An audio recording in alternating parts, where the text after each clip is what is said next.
You say that I'm psychotic, but then you like it like that. It's like every Mereka semua langsung menatap ke arah Ken lalu mengacuhkannya. Ken sendiri langsung bangkit dan membersihkan bajunya.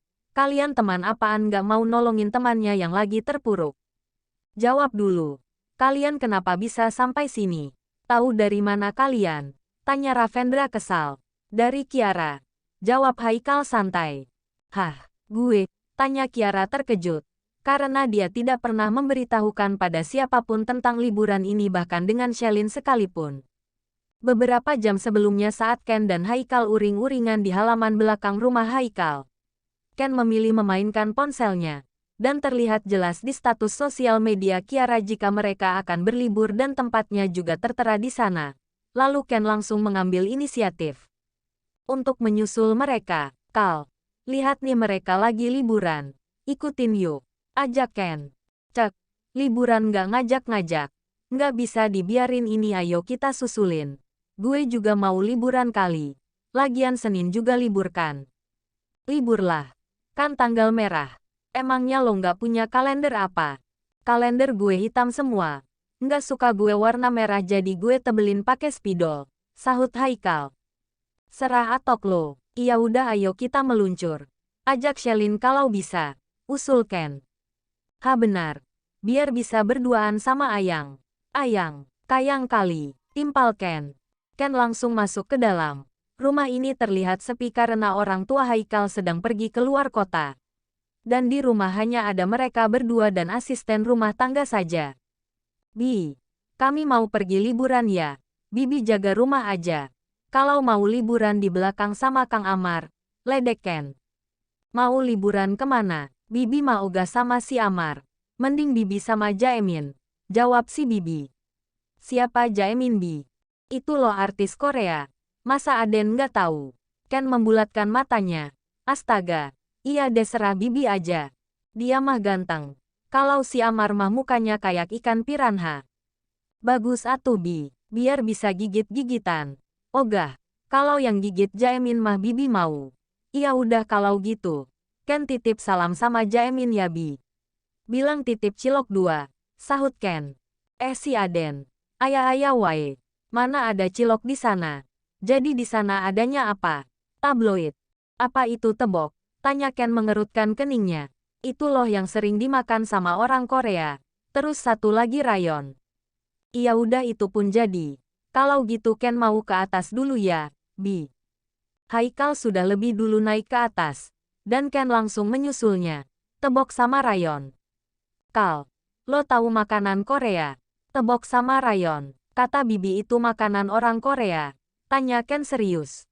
Mana ada anjir. Jadi, teoboki sama ramyon itu maksudnya. Biati lo tanggapi serius. Dibodohin gue sama Biati. Asyam. Setelah selesai, mereka langsung turun kembali ke bawah. Haikal langsung menghampiri Biati untuk pamitan. Bi Haikal pergi dulu ya. Besok udah pulang kok. Mau kemana Dan? Mau camping sama temen? Iya udah. Hati-hati kalau gitu ya. Baik Bi. Jawab mereka serempak. Bi. Ingat Kang Amar jangan diduain. Teriak Ken. Ogah. Sahut Biati. Ken tertawa keras dan langsung masuk ke dalam mobil. Haikal langsung melajukan mobilnya menuju ke rumah Shelin. Ken menghidupkan lagu kesukaannya. Dan langsung berjoget dan berteriak mengikuti alunan lagu tersebut. Haikal sebenarnya merasa jika Ken terlalu berisik. Namun dia tidak akan menghentikan yang dilakukan oleh Ken.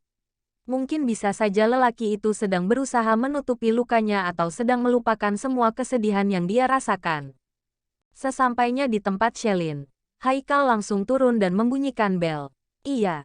Sebentar, sahut Shelin dari dalam. Udah ayo buruan. Sebelum papa gue pulang. Shelin langsung menuju mobil Haikal dan meninggalkan lelaki itu. Gue belum salam mertua. Ujar Haikal. Nggak ada mertua lo di sini. Cepatan Kak. Haikal berdecik kesal dan langsung masuk ke dalam mobil. Setelah mereka telah siap semua, Haikal langsung melajukan mobilnya menuju tempat tujuan mereka. Flashback N. Kamu posting di sosial media. Tanya Ravendra kepada Kiara.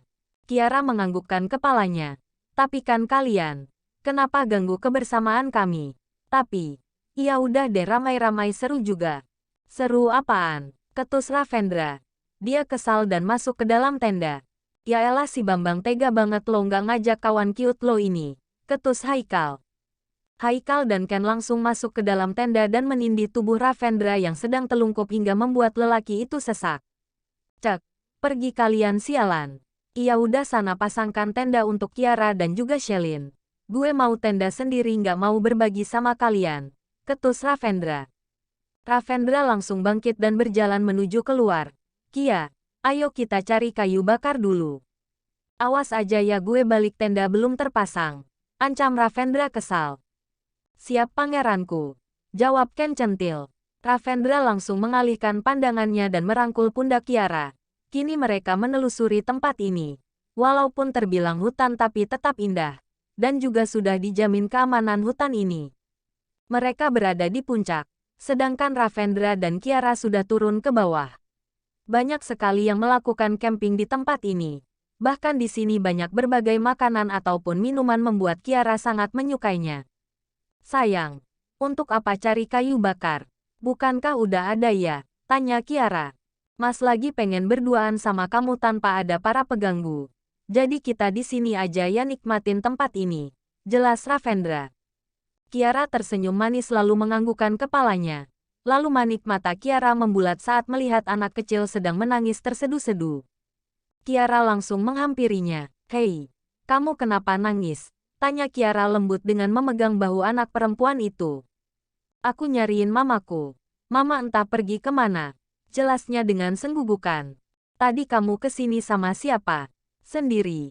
Jawabnya. Maksudnya sendiri. Kamu kesini sendiri tanpa mama kamu. Anak kecil itu mengangguk-anggukkan kepalanya. Kak tolong carikan mamaku. Iya udah kalau gitu tunjukin rumah kamu ya. Pinta Kiara menahan tawanya.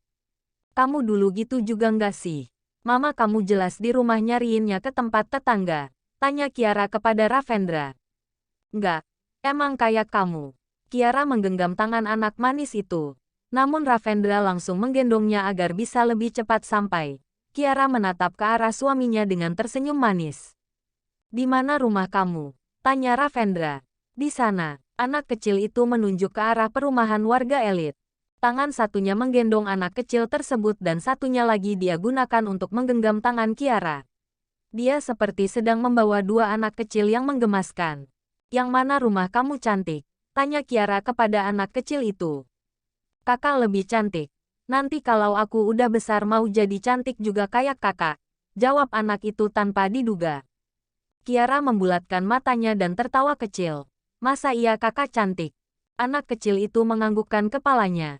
Sedangkan Ravendra langsung menatap ke arah anak kecil itu. Istri kakak emang cantik. Pasti kakak beruntung kan? Kakak kan jelek.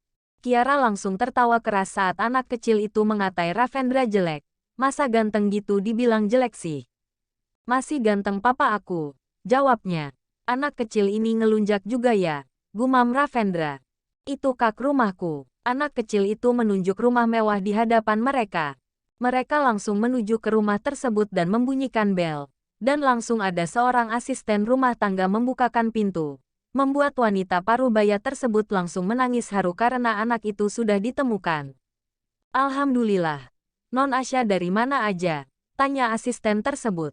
Bu, ini Non Asya sudah ketemu, teriaknya. Keluarlah wanita parubaya dengan raut wajah yang khawatir dan juga berlinang air mata. Yang kemungkinan adalah ibu dari anak tersebut. Dia langsung mengambil Asya dan memeluknya erat. Kamu dari mana aja sayang? Asya tadi dari sana terus ketemu kakak sama istrinya dan diantarkan pulang. Ujar anak kecil tersebut. Haha kenapa harus bilang kalau aku istri kamu tadi? Lihatlah anak kecil itu terlalu jujur. Bisik Kiara kepada Ravendra. Makasih ya. Makasih banyak. Kami dari tadi nyariin Asya. Dia hilang udah dari 2 jam yang lalu. Jelas Mama Asya. Asya kalau main keluar jangan jauh-jauh ya. Kasian Mama khawatir nyariin kamu. Ujar Kiara kepada Asya. Siap kakak cantik. Bu, kalau gitu kami pamit pergi dulu. Pamit Kiara. Oh iya makasih ya nak. Sama-sama Bu. Kini mereka berdua meninggalkan rumah itu dan kembali ke tenda mereka tadi. Kiara mengeluh kecapean dan berhenti. Dia memegang lututnya untuk sejenak beristirahat. Tiba-tiba Ravendra sudah jongkok di hadapan Kiara dan meminta wanita itu untuk segera naik ke punggungnya. Naik, perintah Ravendra. Nggak usah kamu kan capek juga. Nggak, udah naik ayo, paksa Ravendra. Kiara langsung naik ke atas punggung Ravendra dan melingkarkan tangannya di leher lelaki tersebut. Kiara melirik ke arah wajah Ravendra yang juga menatapnya dengan senyuman manisnya. Emangnya aku nggak berat? Tanya Kiara. Ravendra menggelengkan kepalanya. Kamu nggak boleh capek. Kiara tersenyum lebar dan mencium pipi Ravendra, lalu menatap lurus ke depan. Sesampainya mereka di tenda, terlihat Ken dan juga Haikal sedang memainkan gitar sambil bernyanyi. Begitupun juga dengan Shelin yang berteriak menyuruh Kiara segera bergabung. Sini, sini, perintah Shelin. Ravendra menurunkan Kiara dan wanita itu langsung berlari untuk bergabung dengan mereka. Ravendra juga ikut melangkahkan kakinya dan menggeserkan tubuh Ken agar tidak dekat dengan istrinya lalu dia langsung duduk di sebelah Kiara. Gila, cantik banget pemandangan dari sini, ujar Ken takjub. Kalau malam bintang jelas banget dari sini. Bahkan bisa tahu kalau ada bintang jatuh. Jelas Ravendra. Berarti gue bisa lihat nyokap dong dari sini. Timpal Ken tersenyum mengarah ke langit. Ken masih mengingat perkataan teman masa kecilnya dulu. Jika seseorang yang akan meninggal akan menjadi bintang dan akan bersinar lebih terang. Namun seseorang itu belum Ken temukan. Sampai saat ini setelah mereka beranjak dewasa. Kalian kenapa jadi diam? Kasian sama gue. Ingat ya gue nggak perlu rasa kasihan dari kalian. Kita kesini untuk bahagia jadi jangan canggung karena gue. Jelaskan tanpa menoleh ke arah mereka semua.